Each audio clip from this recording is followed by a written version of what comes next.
ஓம் தத்புருஷாய வித்மஹே மகாதேவாய தீமஹி தன்னோ ருத்ர பிரசோதயாத். நிகழும் ஸ்ரீ மங்களகரமான குரோதி ஆண்டு மார்கழி மாதம் 17ஆம் தேதி புதன்கிழமை அன்று தனுசு ராசி உத்திராடம் நட்சத்திரத்தில் கன்யா லக்கணத்தில் இந்த மகத்தான ஆங்கில புத்தாண்டு பிறக்கிறது. இந்த வருட ஆரம்பத்தில் கிரக நிலைகள் என பார்த்தால் குரு பகவான் ரிஷபராசியில் வக்ர நிலையில் சஞ்சாரம் செய்கின்றார். கடகராசியில் செவ்வாய் பகவான் வக்ரம் மற்றும் நீச நிலையில் சஞ்சாரம் செய்கின்றார். கன்னி ராசியில் கேது பகவானின் சஞ்சாரமும், விருச்சிக ராசியில் புதன் பகவானின் சஞ்சாரமும், தனுசு ராசியில் சூரியன் மற்றும் சந்திர பகவானின் இணைவும் இருக்கும். கும்பராசியில் சுக்கிரன் மற்றும் சனி பகவானின் சஞ்சாரம் இணைந்திருக்கும். அடுத்ததாக மீனராசியில் ராகு பகவானின் சஞ்சாரம் இருக்கும். இவ்வித கிரக நிலைகளை கொண்டு இந்த 2025ஆம் வருடம் ஆரம்பமாகிறது.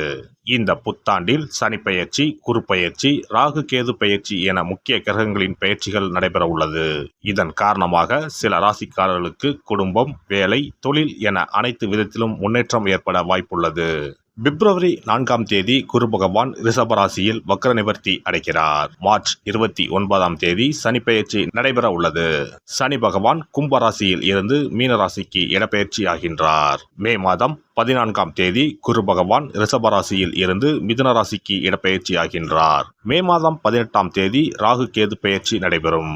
ராகு பகவான் கும்பராசிக்கும் கேது பகவான் சிம்மராசிக்கும் இடப்பெயர்ச்சி ஆகின்றனர். இந்த கிரக அமைப்பு மற்றும் பெயர்ச்சியினால் உங்கள் வாழ்வில் ஏற்பட போகும் சுபபலன் என்ன என்பதனையும், அசுப பலன் ஏற்படுமாயின் ராசிக்காரர்கள் செய்ய வேண்டிய பரிகாரம் என்ன, வழிபட வேண்டிய தெய்வம் யார் என்பதனை பற்றியும் விரிவாக காண்போம். பிறக்கப் போகும் இந்த ஆங்கில புத்தாண்டு உங்கள் வாழ்வில் வளமும் நலமும் செல்வ செழிப்பும் பெற்று வாழ்வில் உயரிய நிலையை அடைய எல்லாம் வல்ல எம்பெருமானை வேண்டி விரும்பி கேட்டுக்கொள்கிறேன்.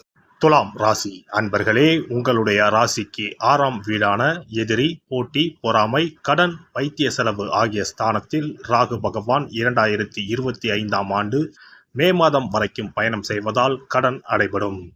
தீராத நோய்கள் தீரும். பிரச்சனைகள் அனைத்தும் முடிவுக்கு வரும். போட்டி பொறாமைகள் நீங்கும். தொழில் முயற்சிகள் கைகூடும். படித்து முடித்து வேலை தேடுபவர்களுக்கு நல்ல வேலை அமையும். பதவி உயர்வு கிடைக்கும். 2025ஆம் ஆண்டு மே மாதத்திற்கு பிறகு வருமானம் அதிகரிக்கும்.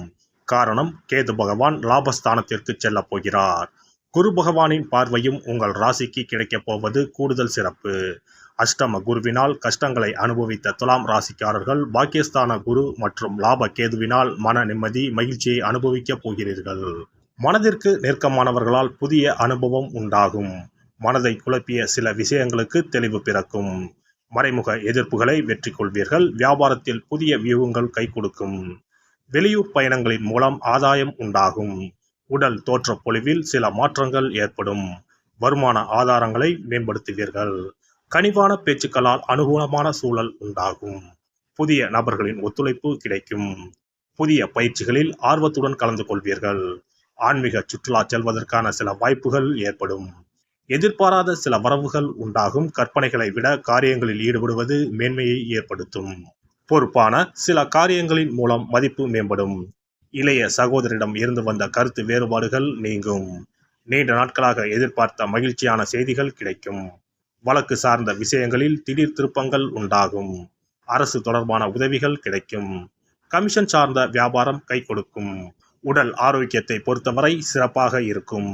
நீண்ட நேரம் கண் விழிப்பது மற்றும் கைபேசி பார்ப்பதை குறைத்துக் கொள்ளவும். பற்கள் மற்றும் இடுப்பு வலி சார்ந்த பிரச்சனைகள் குறையும். நார்ச்சத்து மிகுந்த உணவுகளை அதிகம் எடுத்துக்கொள்வது நன்மையை தரும். பெண்களை பொறுத்தவரை கனிவான பேச்சுக்கள் நல்ல மதிப்பை உருவாக்கி கொடுக்கும். குடும்பத்தில் ஒத்துழைப்பு அதிகரிக்கும்.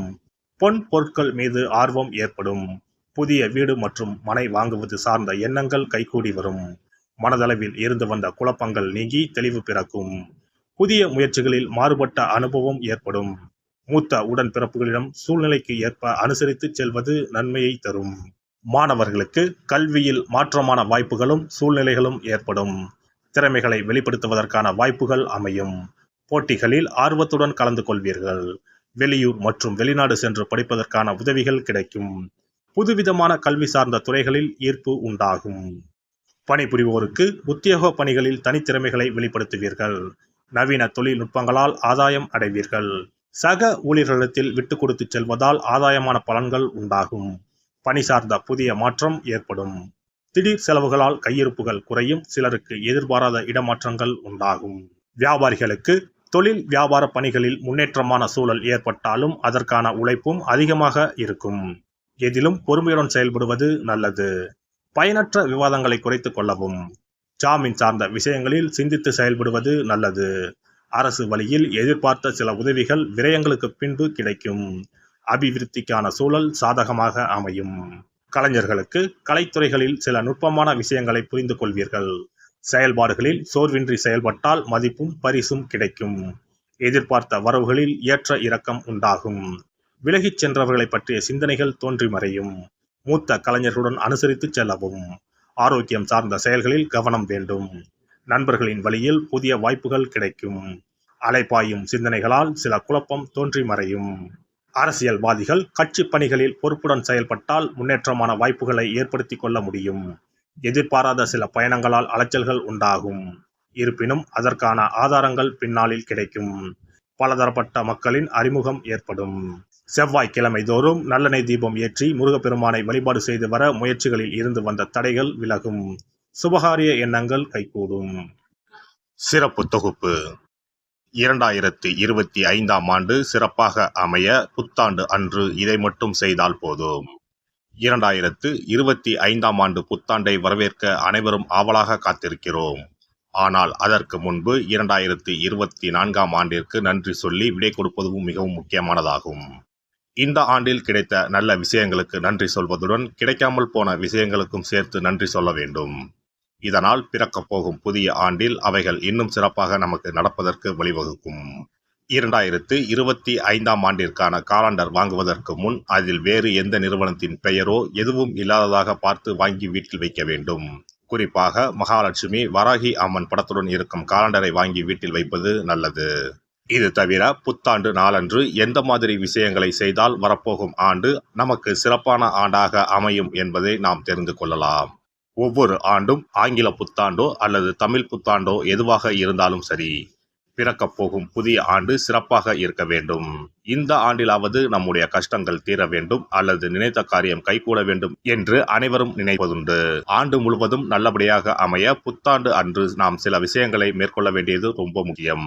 இதனால் புதிய ஆண்டு உங்களுக்கு ஆரோக்கியம், சந்தோஷம், செல்வ வளம் நிறைந்த ஆண்டாக அமையும். புத்தாண்டு அன்று காலையில் எழுந்தவுடனேயே நாம் குளித்து விடுவோம்.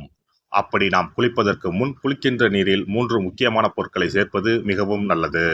அந்த தண்ணீரில் முதலில் சிறிது கல்லுப்பை சேர்க்க வேண்டும். கல்லுப்பு நமக்கு இருக்கும் கண் திருஷ்டி, எதிர்மறை ஆற்றல்கள் ஆகியவற்றை அகற்றிவிடும். அடுத்ததாக சிறிது மஞ்சள் தூளை அதில் சேர்க்க வேண்டும். இதுவும் எதிர்மறை ஆற்றல்களை நீக்கி வாழ்வில் மங்களங்களை நிறைய செய்யும். மூன்றாவதாக சிறிது சுத்தமான பாலை சேர்க்க வேண்டும். அது பசும்பாலாக இருப்பது மிகவும் சிறப்பானது. இவை மூன்றுமே மகாலட்சுமியின் அம்சமானவை என்பதால் இவற்றை நீரில் கலந்து குளித்தால் அந்த ஆண்டு முழுவதும் நமக்கு மகாலட்சுமியின் கடாட்சம் கிடைக்கும். அடுத்ததாக புத்தாண்டு அன்று காலையில் வீட்டின் வாசலில் சிறிதளவு மஞ்சள் தடவி அதன் மீது அரிசி மாவில் கோலமிட வேண்டும்.